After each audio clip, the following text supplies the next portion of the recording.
Querido amigo, hoje temos como alvo estudarmos os capítulos 34 e 35 do segundo livro das Crônicas, que vai nos fazer conhecer um pouco melhor da vida e do reinado de Josias, um rei que começou a reinar com 8 anos de idade. 8 anos de idade. Josias foi o último bom rei de Judá e reinou apenas há 25 anos antes da queda definitiva de Judá, quando foi levado então cativo para a Babilônia por causa dos seus pecados, por causa dos pecados de Judá. Sobre esses constantes pecados de Israel e de Judá, você deve se lembrar que desde os tempos de Josué, encontramos a história do povo de Deus repetindo constantemente. Deus tirou os cananeus de Canaã por causa das práticas detestáveis deles. E Deus colocou o seu povo na terra para ser diferente, para ser luz, para ser um reflexo do caráter do Senhor para o mundo. Todavia o seu povo ficou como as outras nações que ele expulsou. Claramente, essa é a pior condenação que o povo pôde receber, pois todo o projeto de Deus se tornou fútil e vão. Então, diante dessa negação de participar do plano de Deus, primeiramente, foi disciplinado e eliminado o Reino do Norte, o Estado de Israel, em 722, pela Assíria. Judá, que fora o alvo da aliança de Deus com Davi, poderia ter se espelhado no exemplo dos seus irmãos do Norte e ter agido de modo diferente. Porém, o que se viu no governo desses 20 reis foi exatamente uma repetição dos pecados de Israel.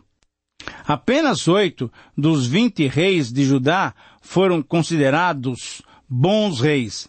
E mesmo assim, você sabe, com diversas ressalvas. Hoje, então, temos a oportunidade de estudarmos a vida e o reinado do 8º rei que foi considerado reto diante do Senhor. E depois dele, estudaremos ainda mais 4 reis que, infelizmente, precipitaram Judá nos pecados do Reino do Norte, colhendo sobre si o desterro da terra prometida.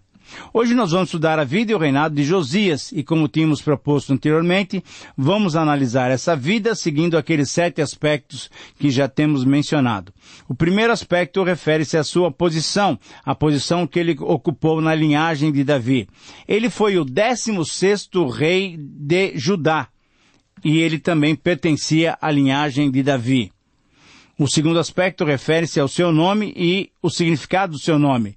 Josias significa Jeová cura, ou Jeová sustenta. O terceiro aspecto refere-se à sua filiação. O seu pai foi o mau rei Amon, e a sua mãe foi Gedida. Um quarto aspecto refere-se ao período em que ele reinou. Josias reinou nos anos 640 a 609 a.C., num total de 31 anos, quando ele morreu depois da Batalha de Megido contra o faraó Neco, em 609. Nesse tempo, a Assíria já perdia o seu vigor como império mundial, e entre 610 e 605, a Babilônia levantou-se como o império mundial. O quinto aspecto, então, para conhecermos um pouco mais sobre Josias e o seu reinado, refere-se aos profetas que estavam em atividade nesse período. Durante o reinado de Josias, além da profetisa Hulda, que foi consultada, também destacam-se os profetas Abacuque, que profetizou contra a Assíria, e Sofonias, que profetizou a restauração das tradições religiosas de Judá, bem como estancou a desordem que acontecera nos reinados dos maus reis Manassés e Amon. Nesse período também profetizou Jeremias, que foi chamado ainda muito jovem no 13º ano do reinado de Josias, quase um século depois de Isaías. E no sexto aspecto, em sexto lugar, nós devemos verificar agora os eventos que marcaram o reinado de Josias. No capítulo 34, 1 a 7, nós encontramos o relato inicial do reinado de Josias. Ele começou a reinar com 8 anos de idade. E reinou durante 31 anos em Jerusalém. E é interessante observarmos que logo no início do seu relato, da sua apresentação, o cronista diz que ele fez o que era reto aos olhos do Senhor e andou nos caminhos de Davi, seu pai, sem se desviar deles nem para a direita nem para a esquerda. Ora, essa referência a Davi, seu pai, na verdade é Davi, o seu antecedente. Davi que tinha feito aliança com Deus e a partir daí então toda a sua descendência ocuparia o trono de Judá. Porque uma luz deveria ficar acesa em Jerusalém em honra à vida bonita de Davi diante do Senhor. O que aconteceu então é que Josias, seguindo os passos de Davi, no 8º ano do seu reinado, sendo ainda moço, ele começou a buscar o Deus de Davi. Ele começou a buscar o Senhor.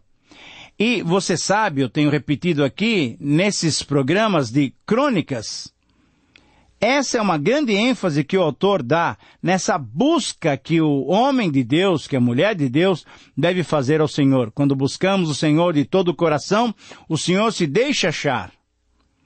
No versículo 3, nós lemos também que no 12º ano, ele começou então, o rei Josias começou a purificar Judá e Jerusalém, eliminando os altos, eliminando dos bosques e dos vários locais, na verdade, de Jerusalém, as imagens de escultura, de fundição, enfim, tudo aquilo que era contrário à adoração do Senhor, que deveria ser feita apenas no templo.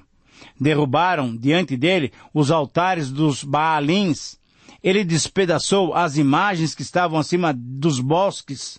Enfim, Josias promoveu uma grande limpeza religiosa em Judá. No versículo 7, nós lemos que depois que ele derrubou os altares, os bosques, as imagens de escultura, até reduzi-los a pó, e tendo despedaçado todas essas imagens, ele voltou para Jerusalém e a sua limpeza religiosa não apenas foi no território de Judá, mas incluiu o território também de Israel. Somente depois disso é que ele voltou para Jerusalém. Por isso, em segundo lugar, nós encontramos nos versículos 8 a 13 do capítulo 34, encontramos agora a reforma que Josias promoveu no templo de Jerusalém. Então, no 18º ano do seu reinado, havendo já purificado toda a terra de Judá e de Israel, ele começou também a fazer o quê? Uma reforma no templo. E aí então foram a Ilquias, o sumo sacerdote, e concederam a Ilquias os valores necessários para que o templo fosse completamente restaurado. Eles pegaram esse dinheiro, repartiram esse dinheiro para aqueles que estavam encarregados da obra e fizeram uma obra realmente muito boa. Carpinteiros, edificadores, arquitetos, pedreiros, homens que mexiam com madeira, com pedra, enfim, fizeram uma reforma realmente muito correta, muito boa, no templo que estava completamente destroçado pelo mau cuidado por esses maus reis que tinham vindo antes de Josias. Nos versículos 34, do capítulo 34, versículos 14 até 18, nós encontramos o relato do achado do livro da lei. Esse relato é impressionante. Na reforma do templo, o que nós percebemos é que o templo estava abandonado e lá muita coisa estava empoeirado. E aí então, Ilquias, o sumo sacerdote, começando a arrumar o templo, achou o livro da lei. O livro da lei do Senhor, dado pela mão de Moisés. E Ilquias deu esse livro a Safã. Safã era um auxiliar direto do rei, era o escrivão do rei. E aí então, o que Safã fez foi que ele foi prestar relatório a Josias, e depois de prestar todo o relatório sobre a administração da reforma, Safã disse ao rei, a Josias, olha, Ilquias, o sumo sacerdote, encontrou esse livro. No meio das, vamos dizer assim, das bagunças lá do templo, Ilquias encontrou esse livro. E Safã leu o livro perante o rei. Ah, querido amigo, em quarto lugar, nos versículos 19 a 28, nós encontramos uma reação maravilhosa do jovem rei Josias. Quando ele ouviu a leitura desse livro, Josias rasgou as suas vestes, ficou emocionado, entendendo que Judá tinha se desviado dos caminhos do Senhor. E aí pediu que uma comitiva sua fosse até a profetisa Ulda e consultasse o Senhor por ele. Então, eles consultaram o Senhor, e a própria palavra da profetisa Ulda foi muito interessante. Ela era mulher de Salum, filho de Tocate, filho de Arás, um guarda das vestimentas reais. Ela habitava em Jerusalém.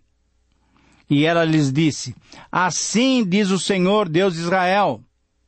Na verdade, a profecia veio da parte de Deus direto para o coração de Josias. Digam a esse homem que enviou vocês a mim, digam a esse homem que eu vou trazer mal sobre Judá. Eu vou fazer com que Judá sinta a minha pesada mão de ira. Os habitantes vão sofrer. Todas as maldições que estão escritas nesse livro, eles vão experimentar. Por quê? Porque eles tinham deixado a Deus. Os judeus tinham queimado incenso perante outros deuses. Os judeus tinham provocado o Senhor a ira. Mas houve uma palavra de amenidade, de misericórdia. E Ulda então disse àquela comitiva, digam ao rei de Judá, esse que enviou vocês a me consultarem, diga ao rei de Judá que o Senhor lhes diz o seguinte, que porque o seu coração se arrependeu, se moveu, você se humilhou perante o Senhor, ouvindo as palavras desse livro, eu não vou fazer com que essa disciplina, com que essa punição aconteça nos seus dias. Eu te reunirei a seus pais e tu serás recolhido ao teu sepulcro em paz. Os teus olhos não verão todo o mal que eu hei de trazer sobre esse lugar e sobre os seus habitantes. Então eles ouviram essa resposta e levaram essa resposta ao rei. Nos versículos 29 a 33 do capítulo 34, encontramos então a reação de Josias diante dessa resposta misericordiosa de Deus. Josias propaga uma renovação da aliança ao Senhor. Então o rei mandou reunir todos os anciãos de Judá e de Jerusalém. E o rei subiu ao templo com todos os homens de Judá, os habitantes de Jerusalém, os sacerdotes, os levitas e todo o povo, desde o menor até o maior. E ele leu as palavras do livro da lei, aquele livro que fora achado na casa do Senhor. E então o rei se colocou de pé no seu lugar e renovou a aliança diante do Senhor. O rei prometeu ao Senhor que eles o seguiriam, que eles guardariam os seus mandamentos, que guardariam os seus testemunhos, com todo o seu coração, com toda a sua alma, cumprindo todas as palavras da aliança. O rei fez com que todos que se achavam em Jerusalém, em Benjamim, confirmassem essa aliança. E assim os habitantes de Jerusalém concordaram e renovaram a aliança diante do Senhor. Em sexto lugar, então, agora já no capítulo 35, nós encontramos a consequência natural de um povo agora que tinha voltado para o Senhor. No capítulo 35, versículos 1 a 19, nós encontramos o relato da celebração da Páscoa. Veja como era importante celebrar a Páscoa. A Páscoa relembrava a boa mão de Deus sobre o povo de Israel, sobre o povo de Judá. A Páscoa relembrava a grande libertação que Deus tinha feito há séculos passados, tirando o povo de Israel, ainda como um povo único, da escravidão do Egito. Portanto, Josias celebrou esta, que era a maior festa do povo de Deus, convidando inclusive as pessoas do Reino do Norte para que, nessa ocasião, celebrassem essa festa de comemoração da presença e da boa mão de Deus sobre a vida do seu povo. No versículo 6, Josias diz: imolai a Páscoa, santificai-vos, preparai-a para os vossos irmãos, conforme a palavra do Senhor, dita pelas palavras de Moisés. E então ofereceu Josias aos filhos do povo cordeiros, cabritos, todos os sacrifícios para a Páscoa, num número grande de 30.000, 2.000, 3.000 bois. Isso tudo da sua fazenda particular. Também apresentaram-se os príncipes, ofertas, eles se apresentaram com ofertas voluntárias para o povo, para os sacerdotes. E os levitas, Ilquias, Zacarias, Jeiel, líderes da casa de Deus, deram aos sacerdotes para os sacrifícios da Páscoa 2.600 reses de gado miúdo, 300 bois. Foi uma grande festa, uma grande celebração pela bondade do Senhor. Josias, então, celebrou diante do Senhor e diante do povo a grande bênção de estar voltando ao convívio novamente com o Senhor. Por isso, um sétimo destaque, dos versículos 20 a 27, no capítulo 35, nós encontramos o relato final da vida de Josias. Depois de tudo isso, depois de ter reparado o templo, depois de ter renovado a religião de Israel, o que aconteceu foi que o faraó Neco subiu contra Judá. O rei do Egito subiu contra Judá. E Josias lhe saiu ao encontro. Mas Neco lhe mandou dizer: eu não tenho nada contigo. Não precisa vir lutar contra o Egito agora. Agora eu quero enfrentar a Babilônia. Eu não quero enfrentar Judá. Mas Josias não se conteve e foi atacar o faraó Neco. E então o que nós vemos é que Josias, não ouvindo essa palavra, que vinha até da parte de Deus através do faraó Neco, Josias enfrentou uma dura disciplina. Os flecheiros de Neco, o rei do Egito, atiraram contra o rei Josias. Então o rei disse aos seus servos: tirem-me daqui da batalha, porque eu estou gravemente ferido. E você sabe, querido amigo, que Josias então morreu por causa dessa batalha. Jeremias, o profeta Jeremias, fez uma lamentação que está inclusive escrita no livro das Lamentações. Todo o povo chorou, sofreu a morte de Josias, um homem que foi correto diante do Senhor. Um sétimo aspecto refere-se então ao resumo conceitual do seu reinado. O cronista foi bem objetivo, foi muito claro em dizer que Josias foi um rei diferenciado. Ele começou a reinar com 8 anos e reinou 31 anos fazendo o que era reto diante do Senhor. A lição que aprendemos com a vida de Josias é a mais objetiva possível. Uma vida entregue a Deus e uma vida compromissada com Deus é o que Ele quer de nossas vidas. Josias demonstrou interesse de coração e determinação. Ele humilhou-se, ele se arrependeu e buscou o Senhor.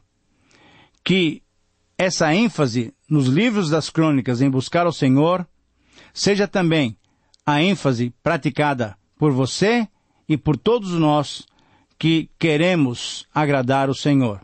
Querido amigo, que o Senhor te abençoe, te capacite a buscá-lo continuamente. Um grande abraço e até o próximo programa.